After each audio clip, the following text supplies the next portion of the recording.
কঠোর নিরাপত্তায় খোলা হয়েছে কিশোরগঞ্জের ঐতিহাসিক পাগলা মসজিদের দান বাক্স। এবার ২৮ বস্তা টাকা পাওয়া গেছে। শনিবার সকাল 8:30টায় ৩ মাস ২৬ দিন পর মসজিদের ৯টি লোহার দান বাক্স খোলা হয়। পরে ৯টার দিকে টাকাগুলো বস্তায় ভরে মসজিদের দ্বিতীয় তলার মেঝেতে ঢেলে শুরু হয় গণনা কার্যক্রম।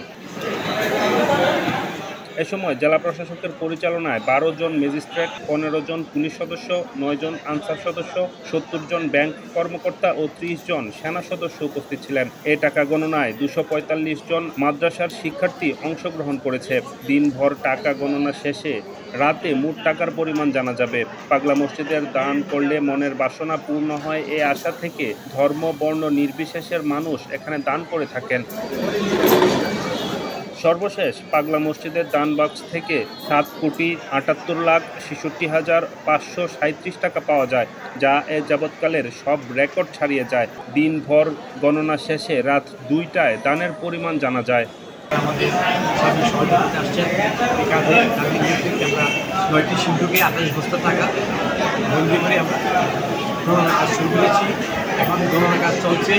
এখানে উপস্থিত আছে এই মাদ্রাসা যে মাদ্রাসা ১৪৫ জন ছাত্র, জামিয়াতের থেকে আমরা ১১২ জন ছাত্র সংগ্রহ করেছি এবং আমরা ৩৭ জন স্টাফ, ৯ জন সশস্ত্র আনসার, ২০ জন পুলিশ, সেনাবাহিনী সব মিলিয়ে আরম্ভ করেছি। পাগলা মসজিদের ৯টি সিন্ধুক খোলা হয়েছে, সেখান থেকে ২৮ বস্তা টাকা পাওয়া গিয়েছে এবং সিন্ধুক ওপেনিংয়ের কাজ শুরু হয় সকাল ৮টায় এবং এখানে লেফটেন্যান্ট কর্নেল রিয়াজ আহমেদের নেতৃত্বে জেলা প্রশাসক মহোদয় এবং মসজিদ কমিটির সদস্যবৃন্দ এবং ছাত্র নেতৃবৃন্দ এবং অন্যান্য সদস্যবর্গের উপস্থিতিতে সিন্ধুক খোলার কাজ শুরু হয়েছে সকাল ৮টায়।